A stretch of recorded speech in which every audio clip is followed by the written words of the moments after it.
Motherfucker. They killed the power around the world. We're gonna light it back up because this is far from over. In fact, it's only just begun. That's why we brought in you. You got the talent. Now you need the tech. Big things too far! Today, you throw grenades. Boom! Tomorrow, you'll be throwing cars. Ah! Forget dropping bombs. You're dropping buildings. Now it's time to get to work. Time to step up your boom. Oh, that's my cue. It's go time. Yeah, son.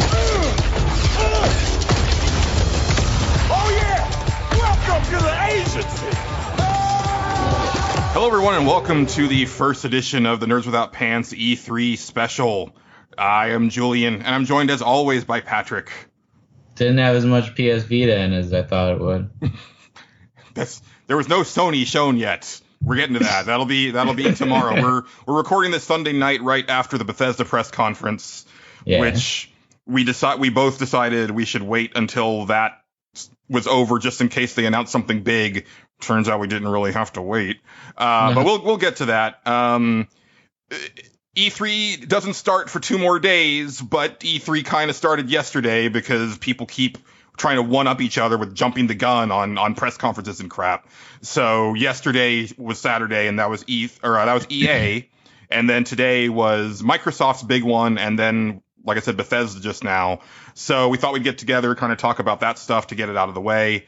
Angelo isn't here because he is in the woods, and he will be in the woods until Tuesday. So we'll be letting him know like the stuff that he missed, and then Casey and I are going to be on the show floor. So then we'll also talk about stuff that we've seen, which, spoiler alert, probably won't be that much. Patrick will probably have seen more just from his home than Casey and I do actually at the show. But first up was EA, and Yeah,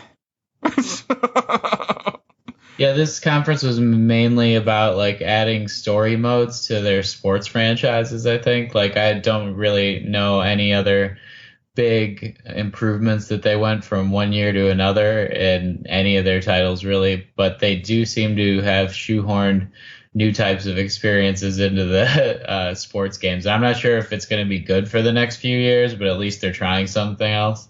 Yeah, I was surprised that they're doubling down on that, because I could have sworn that NBA Live, where it was the storyline was directed by Spike Lee, like I could have sworn that totally thudded, and I'm surprised that they're still doing it. And Oh, go ahead. Sorry, I didn't know how involved that one was. I thought that was mostly like he did like the DJ work. Basically, he picked the songs and like a little bit of a story. I don't know about the story. How involved was that? Indeed, he wrote and directed it. And it's flipping weird. Like I remember hearing the Giant Bomb guys talk about it, but like the main character's best friend dies partway through, but the main character goes on to become like an NBA superstar. But then at the end, the ghost of the friend comes to tell you that like the whole story was actually his, and it's weird. So I'm surprised to see them. Yeah, that's a word for it. I'm really surprised that they're going deeper on this. And I was confused, Patrick, but FIFA, is that character in the story mode, is he based on an actual player, or is that just for the story mode? Because they were talking about like, oh, everybody's headhunting this guy and everything, and me not knowing anything about soccer, I just figured that it was like the big cover box art guy. No, yeah, Alexander is just a made-up guy, so they're just making him really seem like something. I guess that's part of it. Okay, well, I guess it was effective because it worked on me. I was like, oh, I guess this is like, the new big guy in soccer, so I guess that was effective. The big guy is on the cover of the next FIFA. It's Cristiano Ronaldo, and he just won the second Champions League in a row. He plays for Real Madrid, which is like the best team in the world right now. They played so smoothly when I watched the Ultimate Champions League final, and I'm really pissed off because I'm a Barcelona fan and not a Real Madrid fan. And but it's okay. They play great football, so it's been fun to watch. Yeah, and like I'm not a big sports fan, as everybody knows, but I mean the EA stuff continues to impress every year. I would have been a lot more excited, and I've been saying this for years, but if they would resurrect the EA Sports Big label and bring back like NBA Street and NFL Street and that type of stuff, because I really dug the Street games. I thought those were a lot of fun. Easier to get into. They like to push the graphics for those kind of games too, so maybe we'll see them toward the end of the life cycle here, especially with like these refreshes with the Scorpio or Xbox One X. Yeah. So we'll see with that, and I don't know. For me, the EA press conference was really weird, just because it was such a strange focus on influencers, YouTubers, and Twitch streamers and stuff, and like. I get that that's like the new thing, but I think when I see it presented that aggressively, it almost feels like pandering in a way. So like that stuff really doesn't resonate with me, even as someone who, I mean, I'm not critical of Twitch streamers and YouTubers. I mean, I get why they're popular and stuff like that. Mm-hmm. And I watch a lot of YouTubers, but it's just, I don't know. It was just weird. Like when you get like an influencer type to come out and like he's the one introducing your next game and then flubbing it because, he's not reading off of his own script in his living room or whatever, or his bedroom. But and I used his live stage presence or something like that. Exactly. He doesn't have the luxury of editing, every mistake that he makes like they do. But the one that they had, I wasn't familiar with the personality, but that Need for Speed Payback looks pretty sweet. I'd almost forgotten about it until we started talking, but kind of feels like Burnout meets Fast and the Furious a little bit. So, like, I haven't bought a racing game in I don't know how many years, but this could be one that I check out. Probably not for full price. It's probably something I would wait for a sale, just because I'm not a big racing game fan. But having these like a story with like mission-based objectives, and like the mission they showed was like this car trying to take down this big rig, and meanwhile there was like other enforcer cars coming after it, and it's like swerving to take them out and stuff like that, and then of course it does the Burnout thing where when you take one of the cars out, like it's this nice slow-mo, like the car flipping over and crumpling and stuff like that. So I was pretty impressed with that. I thought it looked really sweet, really crisp. It looks like they got nice. It looks like they got the arcadey style, right? I think they also got a really deep customization as far as the cars go. It looks like you can modify them in a few different ways, and like I saw like a really in-depth video, and actually I had to click off it just because it was too much for me to like. They were like teaching us the entirety of like the customization options. I was like, damn, this is really in depth. But like, yeah, I guess you can do that now. And I've played like old Need for Speeds, like Underground and Hot Pursuit 2 or something. Like, but there's so many of them that it's hard for me to get back into those right now. And I think that this might actually be a big E3 for the racing games. We'll see what happens with Sony conference, but they got to be showing off some Gran Turismo, and that's my baby. Right.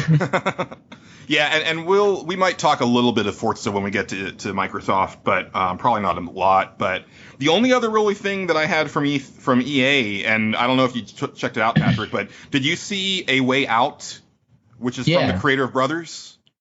Right. I saw a little bit of it, but if you want to tell us more, because I only saw the teaser trailer, but I didn't watch the whole conference. Okay, so it's from the creator of Brothers, and A Tale of Two Sons. And so that one was like this really unique indie game where you were controlling a pair of brothers, and they each, like, it was a very unique control mechanic because the left stick was one brother and the right stick was the other. And so it was like this like co-op thing, but single player.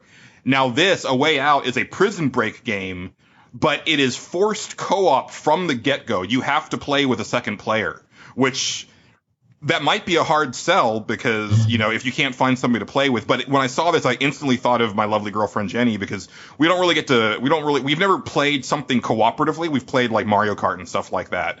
But this was really cool because it does this neat it's all split screen, no matter what, unless you're in the same cutscene.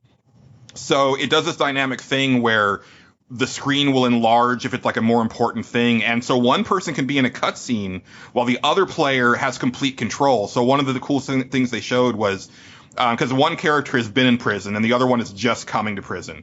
And so the part where they're doing the intake and like orientation of the new prisoners, that's a cutscene for that character. But then the other player was like just kind of milling about like on the catwalk above, just kind of seeing them come in. And that's really cool. And it seems like there's a lot of like different ways to go about things, a lot of stealth, a lot of distraction and stuff like that. So it gave me a little bit of a Hitman vibe, but not necessarily the assassination part, more of just using deception and items and stuff to get around guards and things like that. And it seems like it goes further. Like it seems like you end up breaking out of prison and then there's a deeper story past that. But I came away really impressed with that game. So, we'll see when it comes out, but like just off the bat, like that was something that really stood out to me and was like probably my highlight for the EA conference. Yeah, it was nice to see them have a new IP because they can often just go without any of them. But I didn't know that it was actually co-op from the get-go, and that makes it more appealing to me because I don't have that many good ways to play co-op with people either. It's hard to, especially locally. Like most of the stuff is like online, so it'll be fun to see that. I just hope that the screen tearing is not an issue for my brain because that's one of the only things that can sometimes make me hurt. Like in the Lego games, I can't play them because of like how much it tears if you're not in the same screen at the same time. So if it's a slower paced game, it'll probably be easier, but oftentimes whoever I'm playing with doesn't know enough like where they're positioning their character to like stick with me just a little bit.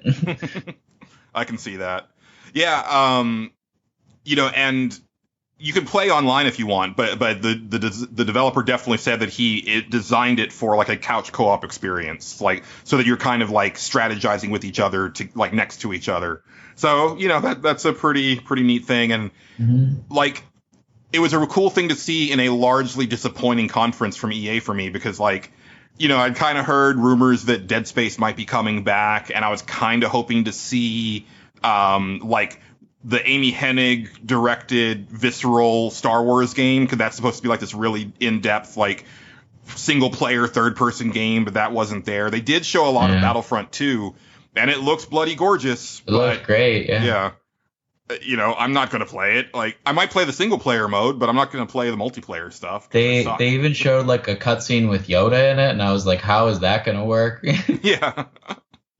Yeah, and because they definitely have like a story that they're telling, but then it seems like in the multiplayer part, it's free for all because they showed the map. The match they played was on Naboo, but then they had freaking like Boba Fett and Han Solo popping up in that map, as some of the hero characters. So, which is cool. I mean, that's why not? Like if you're just playing multiplayer, doesn't matter. You can finally answer those age-old questions like who would win between Boba and Jango or something like that. Yeah, that'd be great. And Naboo looked so good that it made me want to get the second one. And they've been building the franchise from the first one. You could tell it's like basically the same engine. They've just been adding assets to it and making it look better with like mods and refining the pixels. And with time, it's become like the game it was supposed to be. Yeah, and I mean that Naboo map looked amazing because that's still one of my favorite environments in the entire prequel trilogy, and just seeing it in like, oh, you can walk around here now is like that's pretty sweet. That's probably it for EA. I mean, they debuted Anthem, but we'll talk about it with Microsoft because that's where they actually showed gameplay. They just kind of announced it at EA, but didn't have anything to show other than like a cinematic. So today, I mean, probably the bulk of this podcast will be about the Microsoft conference because, they're one of the big three. And like I said in our E3 predictions episode, like they were the one that I was most excited to see because I think they had the most to prove. And I was really excited to see Project Scorpio, and I was excited to see, if they were going to have games to show with it and not just hardware. Turns out they brought the games, and Scorpio is now called the Xbox One X, which don't know if that was the best idea because there's also the Xbox One S. I can totally see a situation where someone is asking their grandparents over the phone for the Xbox One X, but it sounds like S, and then they end up with the inferior model, and womp womp. I mean, what are you going to do, right? Like, you could buy a whole nother one for the price of the X. Yeah.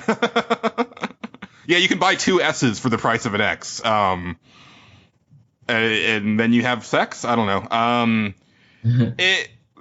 So, yeah, I'm not sold.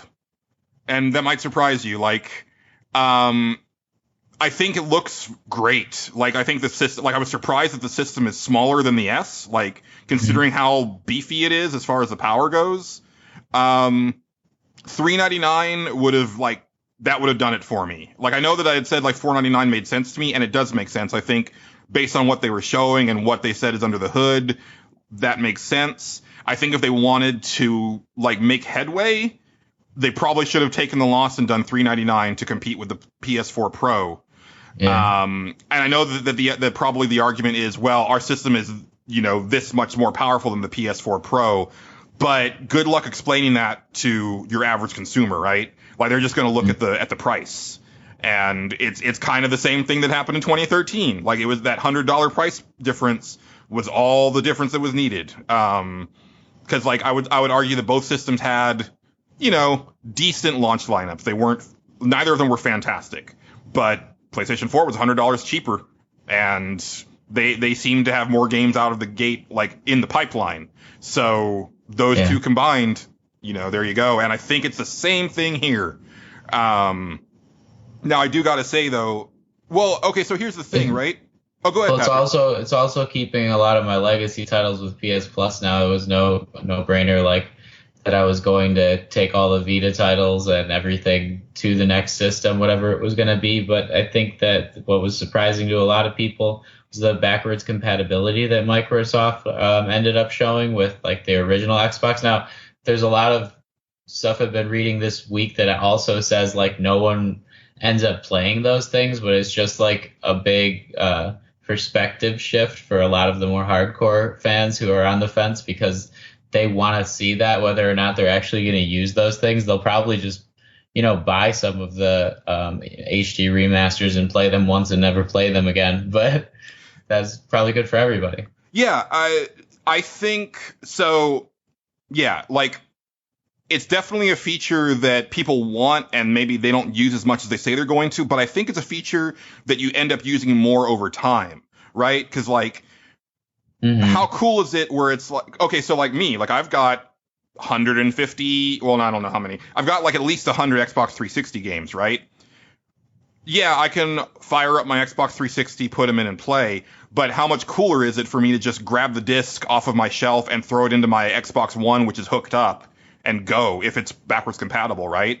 Or, what they're doing with, like, the Xbox One Gold, where every month, like, the Xbox 360 games that you get are already backwards compatible. So I'm constantly adding to, like, a digital Xbox 360 library, and a lot of times they're games I already own, but I'm like, well, I'll just put it on the hard drive. That way I don't have to worry about the disc. I can just leave it on the shelf. And then I never owned an original Xbox, and there's original Xbox games that I would love to play. So I'm curious to see how it works. I'm willing to bet that these aren't going to work with the discs. I bet that the original Xbox games are going to be download only, in which case it'll really depend on what the library is. If it's really cool, obscure stuff like Breakdown and Otogi and, fingers crossed, like the original Buffy the Vampire Slayer game, which is flippin' fantastic, I'm all in. But if it's stuff like, you can play Halo and Halo 2 and Splinter Cell, it's like, well, okay, but, I've got HD collections of Halo, and there's HD versions of Splinter Cell, so, that's not a big deal. A lot of those things have already been released just, like, as one-offs, so it's weird if they're gonna, like, put them all together in some sort of emulator, because it's not the same kind of a processor. It's gonna have to run that kind of way, like, download only. Yeah. And, but I think it's a really cool thing, and it seems like what they're trying to do is slowly go backwards and make it to where eventually the majority of Xbox will be playable on the Xbox One, and then you would imagine, since they've got that worked out, also going forward. Yeah. and I think that's something that Sony should really look into. I know it's difficult because like the cell processor for the PS3 and the Emotion Engine on the PS2 are pretty difficult to emulate, but I think that they should probably try to do that in the interest of goodwill because, I have like more so than the Xbox 360, there are PlayStation games that I would love to play, but I don't necessarily want to. I mean, I've got the system hooked up, but it'd be nice to be able to box those up, and just use my PS4. That would be, that's like the ultimate dream. And you don't want to buy those HD re-releases they got for 15? Oh, I mean, depending on the game, like I'll definitely buy HD re-releases, but if I've already got the disc and it's backwards compatible and it'll run, like that's fine with me, especially, especially in this case of like the Xbox stuff, like they are being upscaled on the S and the X, not necessarily the Xbox One vanilla, but the newer Xbox Ones are upsampling those older games, so they do look and run a little bit better than they did on the older systems. So yeah, Xbox One X, like I'm definitely going to get one. I'm just not getting one this year. I'll probably wait for either a price drop because also it's only got a 1 terabyte hard drive and my Xbox One S has a 2 terabyte. So that's also a thing is like I can see them releasing another SKU later on, like sometime next year that has a 2 terabyte for the same price or maybe less. Yeah. So for me, it's worth waiting. And I'm also curious how, like, I can't wait for Digital Foundry to like get their hands on both and then start doing those comparison videos because they're exhaustive with that stuff. Because all the stuff that they showed at the conference was running on Xbox One X hardware. Now I was watching the Giant Bomb stream, so it was in 1080p, but I could tell the games looked incredible. But of course, that's gonna not look nearly as amazing as when you see it on a television running on the machine, right? Like. I went ahead. The environments did look so lush though, and maybe it's also just like the creators getting more time to put more foliage per square inch in their games. But it seemed like games like Anthem were more dense, like in their environments than usual, and I think that brought it more to life. As far as like the common area where you met a lot of people, it seemed that it was more like what I wanted from when I first saw like the Star Wars areas like that in the first movies that I just wish I could have like lived out and like been like a person on the streets there. And it seemed like they really got that kind of a vibe to it when you're just walking around, like the flags and the like the banners and things like that seem to have a real weight to them. Maybe it's a little bit like thicker, or I don't know how they make it seem like more 3D now, but it did seem just from the extra processing that they're able to use more depth. Yeah, and I think a lot of it also comes down to improved lighting and coloring.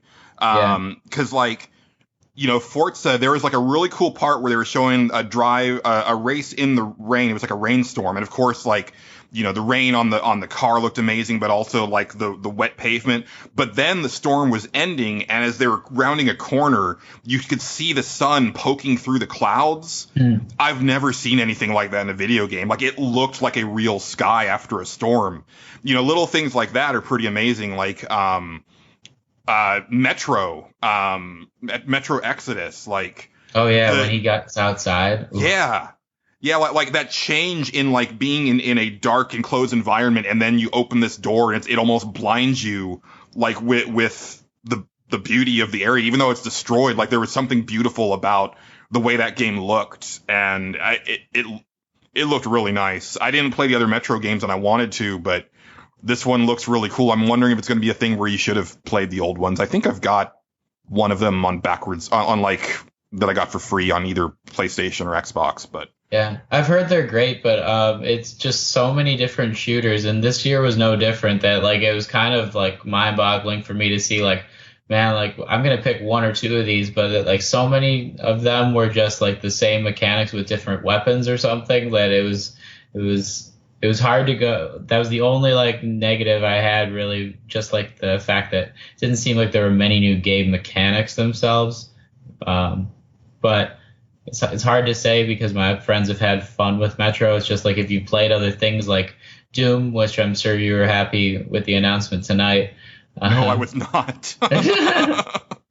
We'll get to Bethesda. Yeah, I mean, there were definitely a lot of shooters. I thought that they at least, the stuff they showed at Xbox, like there was a pretty good variety of art style, because they showed one that was sort of like part multiplayer shooter, part Minecrafty thing where they were like digging and stuff like that, but it had this like kind of cartoony, boxy look to it. Not quite Minecraft. It looked better than that, but kind of in that vein. I was like, okay, well, that's not my cup of tea, but at least it looks different, right? Well, Minecraft's looking different now, too, with the graphical update. It seemed like halfway decent now. Yeah, like, it's amazing what, like I said, like a little bit of coloring and lighting will do, because I mean, that game has a look, right? It's a style. It's not necessarily a style that I've dug, but when you put that filter on it or whatever, like, it is a marked improvement on that game.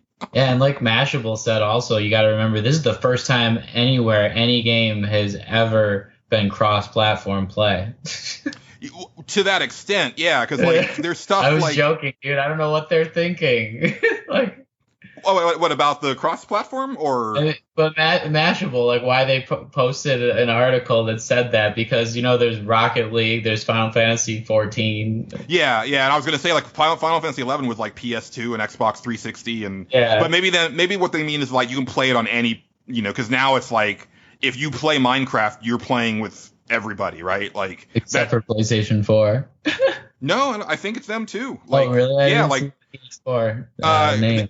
Well, because they weren't going to say it, but I mean, they definitely showed the Switch and the Xbox, obviously. And so, I mean, I think the gist I got from that was that if you play Minecraft, like they're all melding together now. So, you can play with anybody. You don't have to have like separate friends lists or different versions segregated and stuff. So that's cool. I don't play Minecraft, but I think that's a pretty neat thing for them.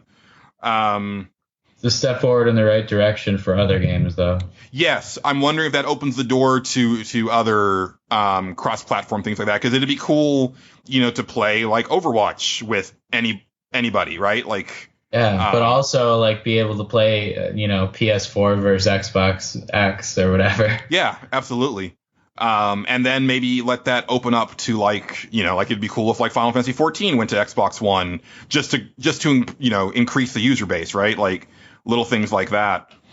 Other things at the Xbox. So Crackdown 3, I don't know about you, but I kind of thought that was dead in the water because I just hadn't heard anything from it in forever, like pretty much since they announced the Xbox One.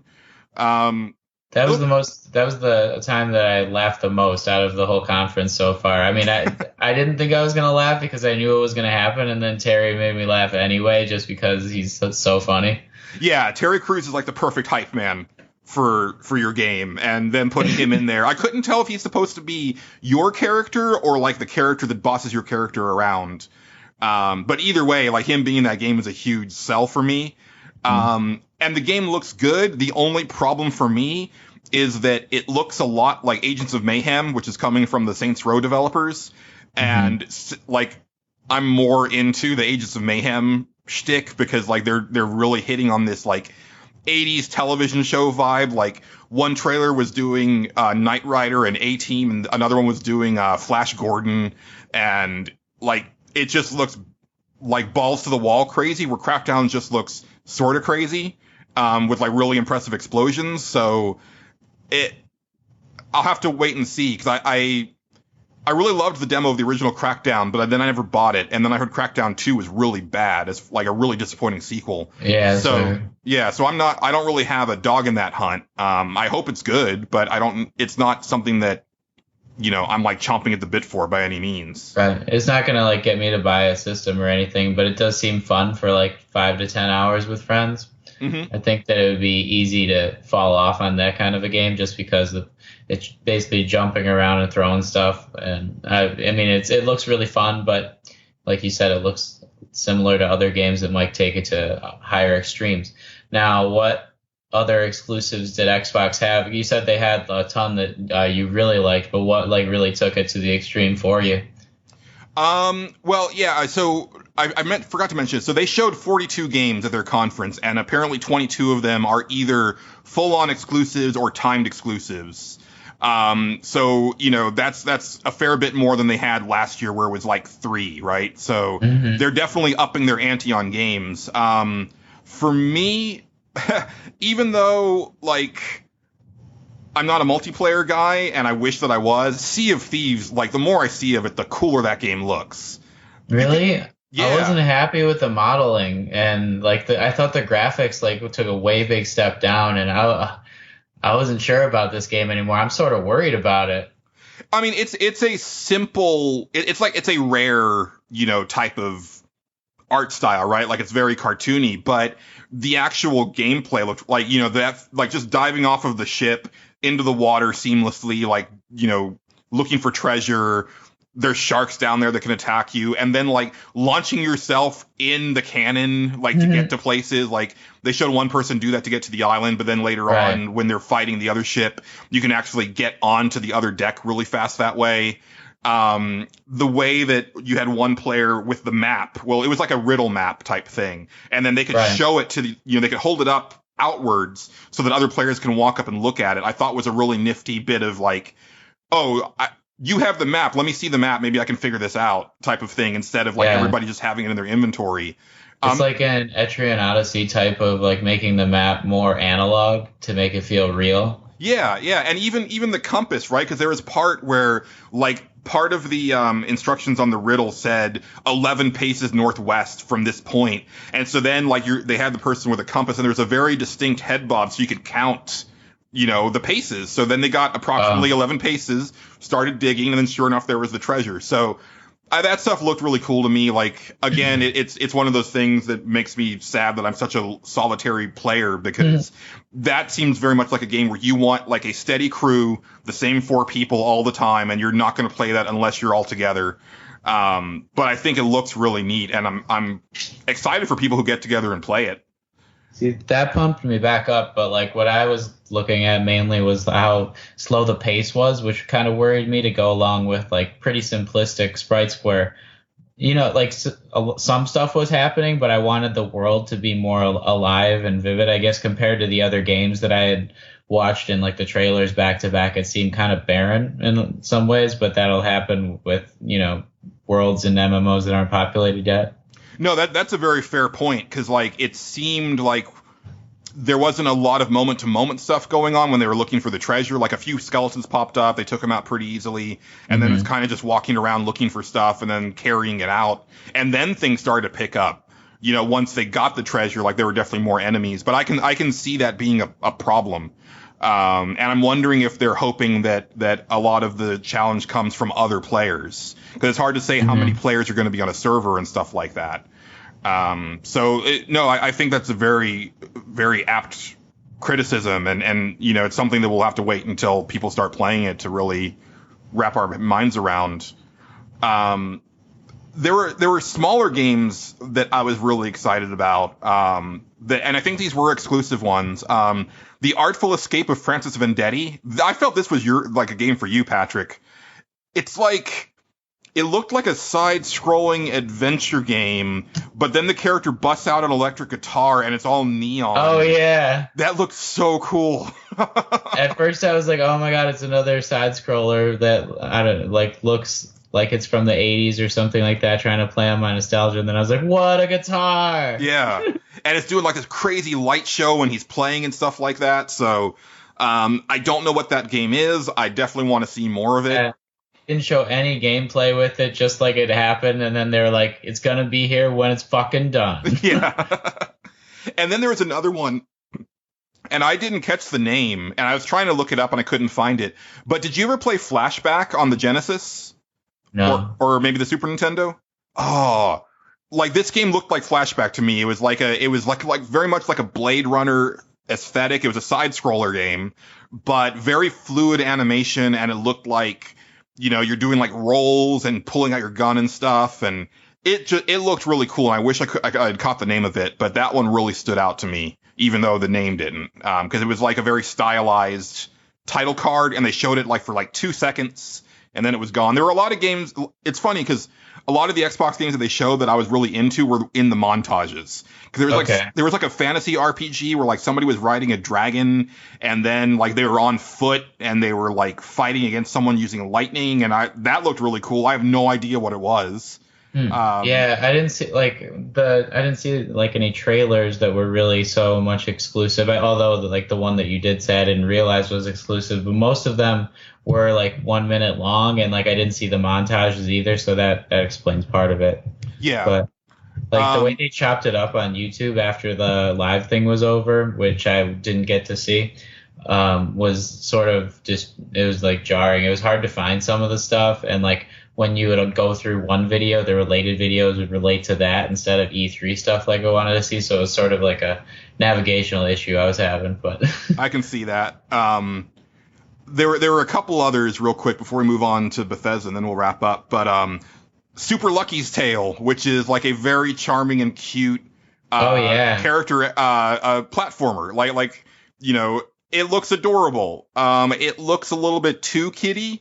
But at the same time, like I haven't played one of those games in so long, because like Yooka-Laylee didn't look like my type of platformer, because I've never been like a Banjo fan. This looked a little bit more like I'm not going to say a Mario game, but a game trying to emulate Mario more than Banjo. Kind of reminded me of Klonoa mixed with like Tails from Sonic the Hedgehog. I can see that, yeah. And, they're very cute, like very colorful, very nice art style. I thought it looked charming as hell, and that one could definitely be on my radar. Apparently, it was one of the first Oculus games. There was like a VR game, but this is like, I guess, parts of that, but then also taken to another level with like just fleshing it out. And obviously, it's not VR; it's just a regular game. So that looks really cool. And then, well, also like our friend JD will kill me if I don't say it, but damn, does that Dragon Ball Z game look incredible, Patrick? Holy crap. I saw him tweeting about it. I'm like, all right, fine, I'll watch this trailer. And I was like, oh, wait, it's 2D? Oh. Yeah. Yeah, so it looks good. It looks real damn good.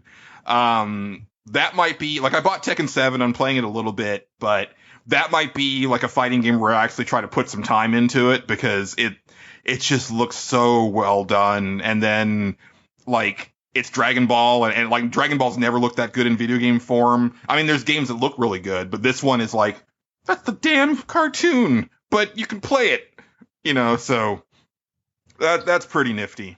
Yeah, there are other fighting ones when they've been like 40 or basically like going up and down as well as like forward in the sky and stuff it's sort of like you're controlling a joystick of a character. It's harder to make it seem real. I think it's weird that a 2D side-scrolling fighting game for me is easier to get like escape in, but I'm so used to those with Street Fighter and Mortal Kombat and things like that for so many years that like I forget like I'm anything but the character in like something like that, more so than the behind the shoulder perspective in the other Dragon Ball games that I played. Yeah, definitely. Now, I real quick, I don't know if you checked it out, Patrick. I feel like you would have, but did you get to see Assassin's Creed Origins? Did you look at that one? Oh yeah, I had to. Yeah, I figured you would. So, what did you think? Because you've played a lot more of the Assassin's Creed games than I have. It looks like it's gonna relate to Freedom Cry, and that's something that I have to go back and revisit from the Black Flag downloadable content / season pass. It was one of the first season passes I got, and like most season passes, the content comes out after you stop playing it, and then you can't really play the game anymore, and you're sort of in like a weird position where you want to go back to it because you already paid extra.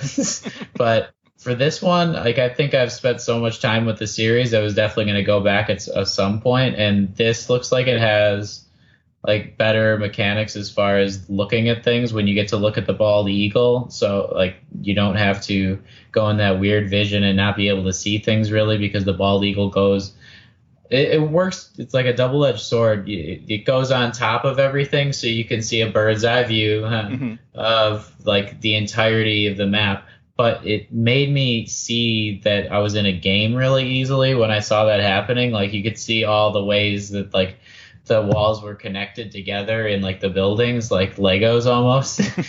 And like I loved the fact that like the whole community seemed way deeper and more detailed than all the other Assassin's Creeds, especially because of the year off. And I think that I'll want to play it because of the storyline itself, but I might not be able to get lost in it because of like gameplay issues like that. Although they're getting to a better point with like the gameplay not being super repetitive. It seemed like some of the enemies you had to take down with multiple hits, and you also had ability points, so like the mechanics seem to be a little bit more RPG oriented, and I think there's a lot of new aspects to it that are going to appeal to big time fans. Yeah, I liked the addition of the RPG mechanics and the loot stuff. I mean, I'm a sucker for loot, so I thought that stuff was really cool. The vistas are amazing. You know, like there's a really good. I mean, they show that part where they're kind of showing the city from the bird's point of view, and you can just see for miles, and it just looks so pretty. I don't know. I couldn't tell from the demo that they showed if the combat has changed, because I would hope that it would have. Like, I hope that they flesh that out some more, but I couldn't tell. It definitely seemed like, at least parts of it really seemed like, yeah, that's an Assassin's Creed game, all right. Like, you know, that's what I expect. And I was kind of hoping to see more of a, like, flipping of the script type of thing, but it was a small segment of it. So I'm hoping that once they show more of the gameplay that we'll see more of what they've added, but there were like bigger characters that didn't go down with one hit, that kind of he had to hit a few times first in order for the final animation to go through, and that didn't used to happen in other games and other ones of them, I don't think. So it seemed like he was more of a bigger henchman that was just out there for me. That was only one of the guys, but yeah. And there was a neat part at the very end of that trailer where the target that he's there to kill is like running away, and then he fires his arrow and he's controlling the arrow to like find its mark, and that was pretty neat. Although I could see a point or a situation where I do that, but then I miss, and then I have to do the whole sequence over again, and that's where I'm like, nope, that wasn't fun. Yeah, that's the kind of thing that's only fun like one time, and if you mess up, it's like, oh man, I'm in this weird paradox of a moment. Exactly. But I think that there's going to be a lot of great moments here from a story perspective. Just brainstorming different possibilities, but the different cults that you can have come out of like mummy worship and things like that in old Egypt seems to like work really well with the way the Rosicrucians and the Illuminati and everything go in with like the cult that's already been established in Assassin's Creed. Like the Hashitian assassins are never something they explicitly talk so much about, and those were like born in the Middle East. So we're getting closer to where like the real life origins are, and maybe they're gonna mix with like the first civilization, so to speak, in the Assassin's Creed lore. But I think regardless of whatever it is, it's going to be something way out there and actually really thought out this time, because the last few have not added that much of the story to it. And now that they're writing Origins on the title, I'm realizing more and more that they're actually going to give the fans what they want and like tell some of the story. Yeah, and for me, like, Egypt is just like a really cool place to explore, like ancient Egypt. It's something that I think is really underrepresented in video games. So I'm excited to be able to explore like ancient Egypt, because I think that stuff is really cool. It's one of my favorite bits of like archaeology is whenever I see like Egyptologists like talking about their stuff. I wonder how the sand physics are going to be, because it seems like that's one of the major drawbacks in different desert themed video games. Like even games like Uncharted won't put you that much in the desert, or a game like Journey has to be super simplistic with everything else because of the sand physics. Yeah. So I think that the Xbox X is going to be really helpful there. Yeah, we'll see. That's one of the multi-plat games, and I'll be curious to see like when it comes out, like how much better is it actually on the Xbox One X. That's going to be the key, I think, is like once the system comes out, like when people start comparing the games, like is it a marked improvement, or is it just like a marginal improvement, because it can't go too far, because it's not and this generation is really, I mean, it's the strangest console generation ever, right? Because like we're now, like, the Xbox is its second upgrade, because the Xbox One S is technically an upgrade. It's slightly better than the original Xbox One. We have the PS4 Pro, now we have the Xbox One X, and this might be the generation where that does away with the concept of generations, right? Like, we may just have like the iPhone model that they seem to be going towards, where you might upgrade your system every 3 or 4 years if you want, but there's going to be a new one every 2 years regardless. Yeah. And then you decide when you want to get rid of your old one, right? That's pretty fun. Consoles left and right everywhere in the world.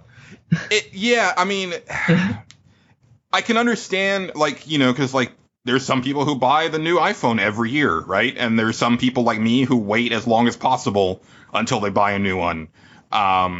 And so I think for those people, if you want to be one of those people with consoles and it's going this way, you can still wait 5 or 6 years and then get a new console that's significantly better, or you can keep chasing that high and just get the incremental improvement. So I think it gives players a little bit more choice. I don't know how the market is going to react to this, because they might not be able to wrap their heads around an iPhone style model where they're like, wait, you're saying I have to buy another one? Like, this just came out 3 years ago, right? So, or 4 years ago now. So we'll see. Yeah, didn't work out for Wii U.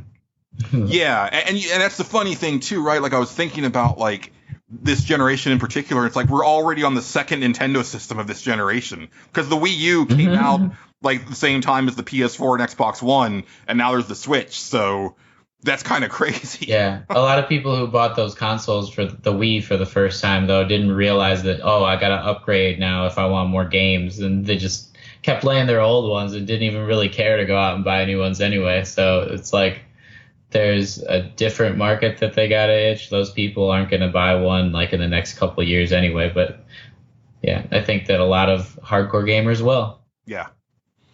And like I said, I'll end up picking up an Xbox One X. It's just not going to be at launch. I did for a hot second go to Best Buy to see if they were available for pre-order, but they're not. So you had mentioned a little earlier about old stuff, when you were talking about the season pass for Assassin's Creed 4, and then it coming out after you're done playing the game and you don't want to go back.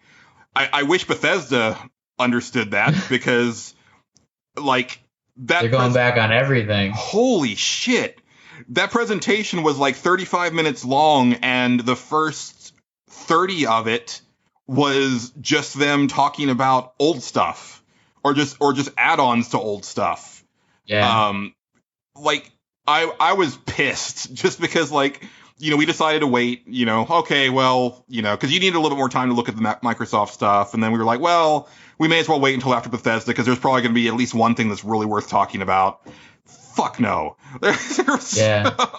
The only thing is worth saying, the kind of image they're trying to shift to, which is obviously a Nintendo style nostalgia themed approach, where they just hit you over the head with these franchises and say remember how much you loved this? Yeah. Well, it's here again.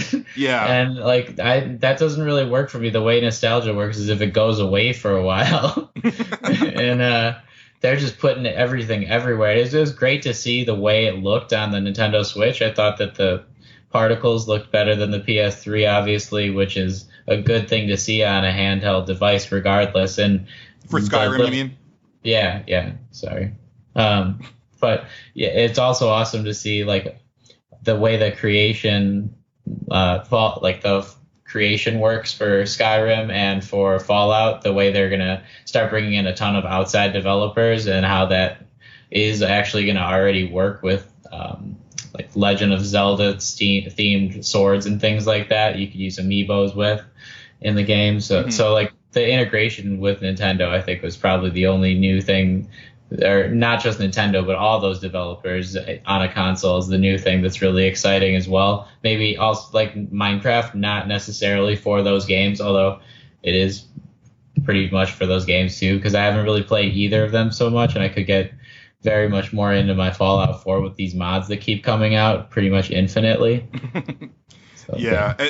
there was a bunch of weird stuff to me at Bethesda, and like the Skyrim for Switch, I still can't figure out if it's a vanilla Skyrim from 2011 that came out on PS3 and 360, or if it's the remaster that came out for PS4 and Xbox One.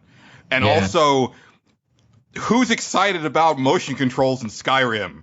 Like, honestly, Nintendo, just let it go. Yeah, that didn't even work one of the times in the video. Like, they threw the sword the third time, I think, and it was like the sword was still back while the guy's hand was going forward. And it was just funny to see. Yeah. And then, like, you know, you had mentioned, like, the Doom VR or Doom VFR. I wonder what the F stands for. Like, you know, I'm, like, one of the biggest fans of VR on Nerds Without Pants, but I don't think... The way that they showed Doom being implemented, I don't think is what you do there with, like, the teleporting around and stuff like that. Like, one, I think it would be super jarring and, like, throw-up inducing. And two, like, Doom is already, like, so fast-paced in the original game that you'd have to slow it down for it to work in VR, and at that point, it's no longer that Doom. And so why are you even bothering? And then if you do slow it down a lot, you'll get Fallout. In a Fallout-type game, I was thinking about, am I really going to want to put a helmet on, like, for 100-plus hours? It's going to start to hurt after a while. I was thinking that too. Like, I can see the draw of it, and that one actually seemed like a step forward for VR in the sense that it seemed like they were moving around in full 3D, no teleport tiles or anything like that. Like, it was full motion. And so if they've got that worked out to where it doesn't automatically make you sick, cool. I was hoping, because, like, you don't have hands. Like, it was just like the weapons kind of floating in midair, and I was hoping that by now, like a year out from, like, well, actually 2 years out from, like, the PC VR stuff launching, that we would get away from this real shaky, wobbly, you know, gun floating in midair thing. But that was very much what Fallout 4 VR was. So, you know, I don't know if it's a free upgrade. You know, like if it's just like a download patch for the game. I have Fallout 4 for PS4, so although they only showed the Vive in those two demos, so I don't know if that means that it's not playable on the PSVR. If it's on PSVR and it's just a free upgrade, I'll give it a spin, but it's not something that I would pay extra money for. No. And they're putting so much technology and research into that it seems like it will be costing people money. You're probably right. Just like all those creations, it seems like they're gonna, like, charge for microtransactions. I was like, damn, they're just disguising a bunch of horse armor. Yeah. But, you know, if there's already free mods that you can, if there's plenty of free mods that you can get, but then if you want to pay for these very specifically curated ones, like, I don't think anybody's going to really complain about that. Especially if you know what you're getting before you pay for it. But I think initially when they first said they were going to do paid mods, it was going to be everything was going to be paid mod, and that's cool. That's not good. Like, you got to have both. You got to have options. Yeah, and it just didn't feel like we have new options here, although some of the ways they mixed old franchises were kind of funny, like Wolfenstein 2 with the hallucinogenics at the end. They didn't, like, even IGN afterwards didn't really talk about it, but you see that little, like, green creature that was jumping around, like, that he, like, took a tab of acid or something, basically, and then, like, took this guy who was, like, in real life and had to, like, hide him because he was, like, valuable. I don't know what that's about, but it seemed really cool, as well as the whole thing moving to America and not technically being with like American operatives anymore. You're more with, like, militia against the Third Reich. And it looked like the Third Reich is trying to actively recruit people like you, and just more of a realistic vibe mixed with the crazy psychedelic vibe seems something slightly new, mixed with, like, you know, all the Fallout that I thought it was at the beginning of the trailer. So that trailer was one of the worst trailers I have ever seen, in the way that it was cut together. Like, it was nonsensical for, like, the majority of the presentation. But then I will say that the part where he drops acid at the end, that was cool. It was pretty funny. But like, I thought the character models looked really bad. Like, I wasn't digging it until they showed the actual gameplay. And, you know, like, I had heard really good things about the last Wolfenstein game. I own it, but I haven't played it. I know Angelo really likes it. But like, it seems like they took that and then bumped it up to 11. It seemed like almost as fast paced as Doom.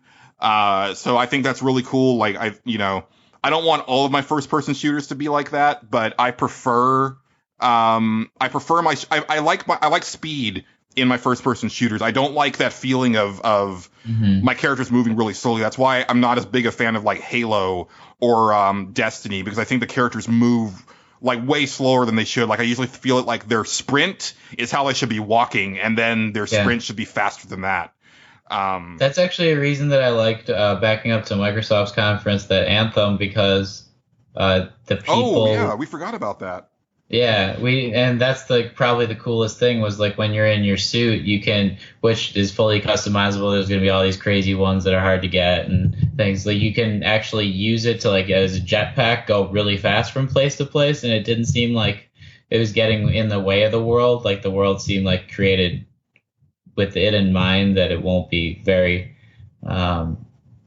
tough to get around corners and things like that. So I think I'll be able to go faster places and not have to spend a lot of that time like just running from place to place or loading when I like quick travel. Yeah, you know how much I want to fly in video games, and that the beginning of that Anthem trailer or that demonstration was like, I can finally be Iron Man. Like, holy crap, like the flight, and then when they dive underwater and it's just like seamless and just kind of like boosting around underwater, and then they jetpack back out of the water was really cool. It seemed very multiplayer focused again. So if they're going for Destiny, where it's like you're gonna have like kind of a crummy time by yourself or a really awesome time with a bunch of people, that might not be the game for me.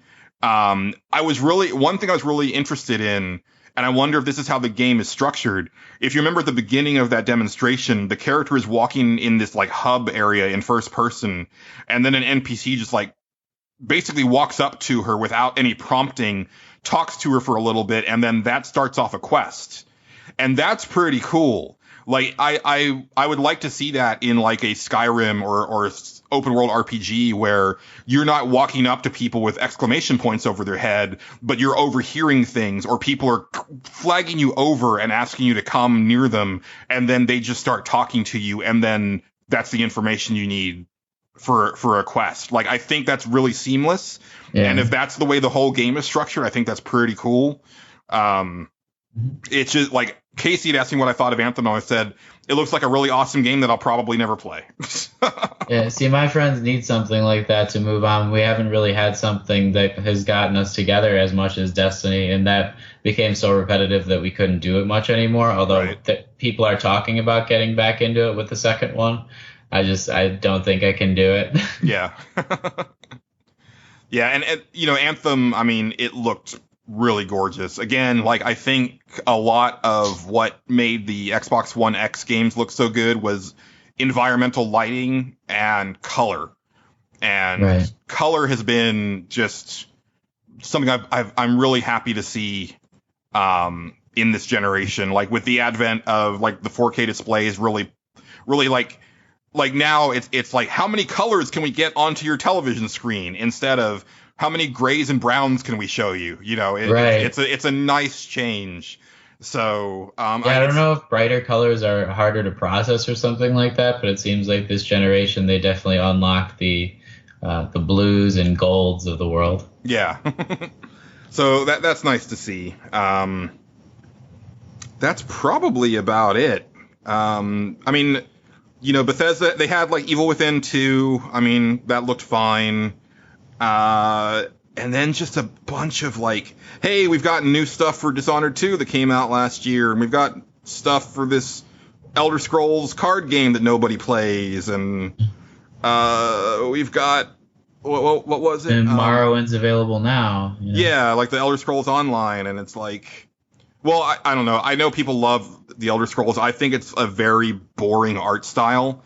So, like, seeing it in, like, trading card form, it's no Hearthstone. Hearthstone is so, like, very iconic looking, right? Like, all the cards just look so good. And here it's, like, generic fantasy monster number 3 and generic knight number 2. So...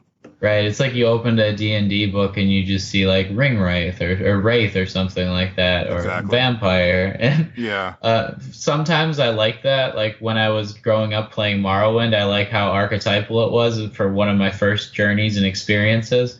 But you can only take so much of that before you feel like an old piece of work playing a game that, you know, you're becoming a statue in, basically. Yeah.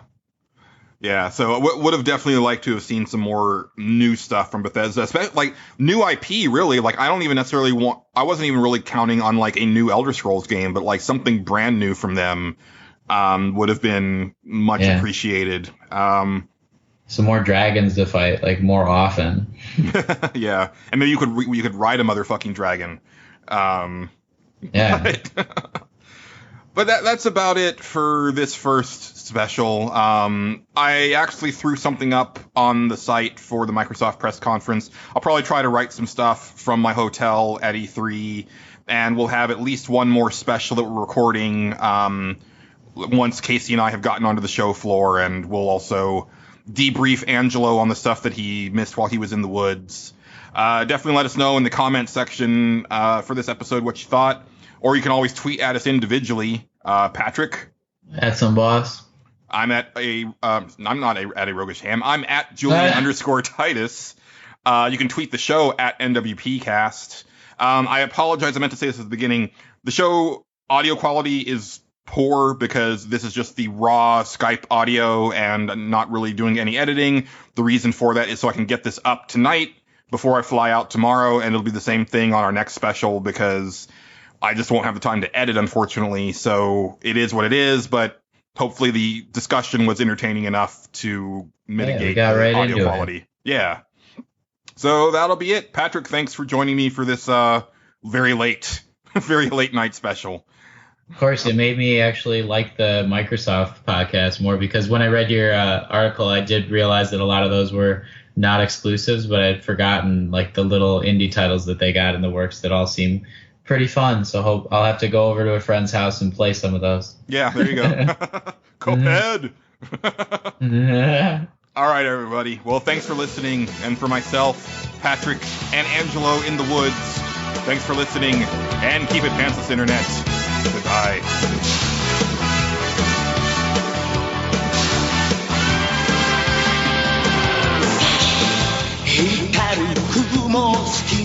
Fly away. 広がるパノラマ顔を蹴られた地球が起こって火山を爆発させる溶けた氷の中に恐竜がいたら玉乗りしこみたいね